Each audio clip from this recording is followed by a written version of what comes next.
Doutor Paulo, muito obrigado por aceitar o nosso convite, por estar aqui dividindo seu conhecimento e abordando um tema tão importante como é o título de propriedade. Então, toma a liberdade de passar a palavra, agradecendo mais uma vez sua presença. Boa noite a todos e a todas. Não sei se me veem adequadamente, porque se for necessário aí fico de pé, mas eu gostaria de me manter na posição sentado, porque acho que isso reflete aquilo que o Paulo anunciou ao início, que eu gostaria de eventualmente sugerir que realmente pratiquemos. O debate. Eu não estou aqui provavelmente para fazer uma apresentação palestra. Aliás, até esse horário não é conveniente para isso, né? E sim provocá-los, não exatamente dividir o conhecimento, eu prefiro usar o outro verbo, multiplicar. Isso se houver algum conhecimento para ser repassado, o que veremos. De qualquer maneira, a título de registro, primeiro agradecer a tremenda oportunidade de estar numa reunião tão rica de jovens, e são todos jovens, alguns eventualmente mais de espírito do que de anos vividos, mas todos muito jovens, porque senão não estariam aqui a essa hora para discutir precisamente esse tema. E eu reflito essa percepção porque esse é um tema para jovens, não é um tema para pessoas que já estão, vamos dizer, adequadamente informadas sobre como o mundo é difícil. Porque se não fôssemos jovens, eventualmente ao ver o título e qualificá-lo como sendo para aplicação no Brasil, não teríamos vindo a esta reunião, porque é muito difícil o que se está tentando aqui. Então é um tema para jovens, é um assunto para jovens e requer tempo que os jovens, apenas os jovens têm, né, e que às vezes podem dedicar. Alguns jovens morrem pelas coisas.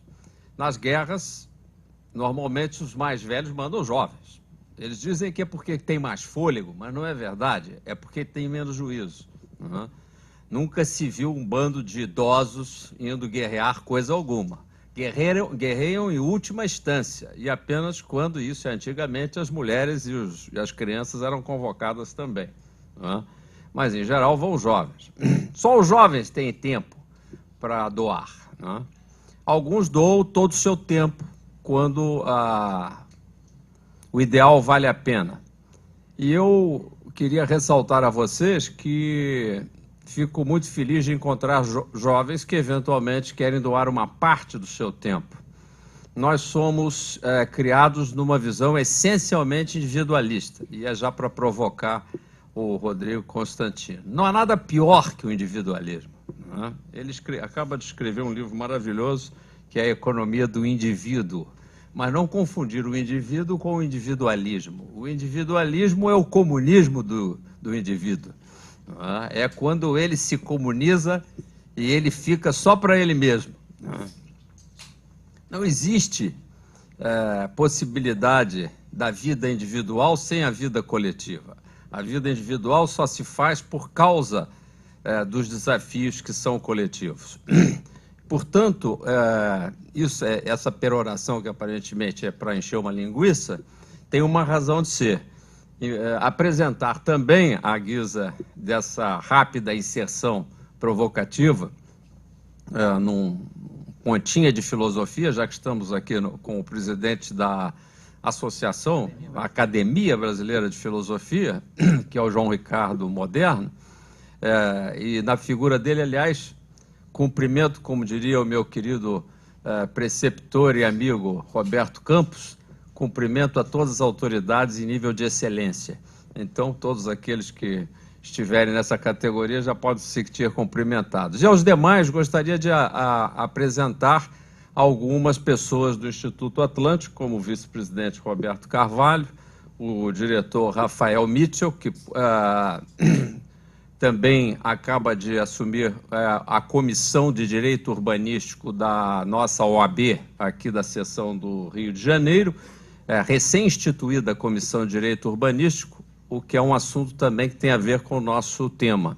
E o meu filho, Peter, que também é diretor do Instituto Atlântico para assuntos genéricos e inespecíficos, entre os quais esse me ajudar a fazer toda essa comunicação visual bonita. Portanto, a eles agradeço. Não sei que tenha mais alguém aqui. Não, sim, tem o Flávio Ferreira, que é o nosso diretor in pectore também, arquiteto Flávio Ferreira, professor da Faculdade de Arquitetura da Universidade Federal do Rio de Janeiro e que já há anos vem nos ajudando também a pensar sobre os aspectos urbanísticos, certamente vai nos ajudar com alguns comentários. O Instituto Atlântico tem a ver com esta oposição entre o individualismo e a coletividade. Ele é feito para buscar o aperfeiçoamento de políticas públicas. E não há nada mais carente de aperfeiçoamento do que as políticas públicas no Brasil, por vários motivos históricos que dariam em si mesmo uma palestra. Não é uma característica comum apenas ao Brasil e à história do Brasil, mas a toda a nossa região. E já que estamos falando da região, porque, por exemplo, Honduras está muito em voga esses dias, a gente fica com pena de ver como nós somos reféns das nossas próprias carências. Independentemente da posição que nós tenhamos, por exemplo, no episódio hondurenho, nem vou entrar por aí, porque exatamente não vem ao caso, olhando sem nem tirar partido, qual é a vítima desse caso? É Honduras. É a incapacidade de um governo que começa a chegar ao fim conforme a regra combinada e a necessidade que alguém intervenha em nome dessa mesma regra e, eventualmente, passando por cima de outras. E isso vitima exatamente a história desse país, como de tantos outros países que vêm sendo vitimados das mais diversas formas. Quem é que resolve isso? Quem resolve isso somos nós, né? São reuniões como essa que vão, aos poucos, mobilizando, consolidando mentes e corações no sentido de nos organizarmos, não só exigirmos, mas nos organizarmos para uma participação mais eficaz. Não só de vez em quando, mas permanentemente. E o Instituto Atlântico tem esse sentido de permanência. Iniciamos nos anos 90, no momento em que o Brasil sofria uma mega inflação, para não falar exatamente da hiper, que seria uma inflação já absolutamente descontrolada, e tínhamos uma noção clara, que por trás do fenômeno da mega inflação havia um sentido profundo de desorganização organizada da sociedade brasileira. Ou seja, a sociedade estava organizada para, via inflação, extrair daqueles que menos tinham e que, portanto, esse era um adversário importantíssimo. Era preciso realmente combater a inflação. E essa nossa luta já vinha dos anos 80, dos anos 70, onde a sociedade organizada, e principalmente a esquerda, argumentava, e argumentou durante décadas, e demorou muito tempo, muitos painéis e muita discussão, de que o combate à inflação reduziria a taxa de crescimento.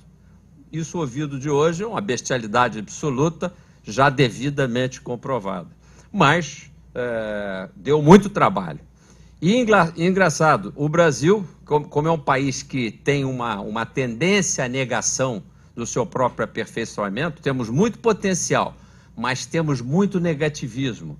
Essa é uma tendência que precisamos estar combatendo sempre. É como se fosse uma pessoa, se fôssemos coletivamente um indivíduo ranzinza, um indivíduo cheio de potencial, mas que se nega a possibilidade de se ver com as suas exatas qualidades e capaz, portanto, de potencializá-las, mitigando os seus eventuais defeitos. Não, nós somos capazes de potenciar os defeitos e maldizer as nossas qualidades. E, eventualmente, por causa disso, seguimos sendas como essa da inflação, da mega inflação. E somos, como fomos nesse episódio, praticamente os últimos a conseguir a estabilização.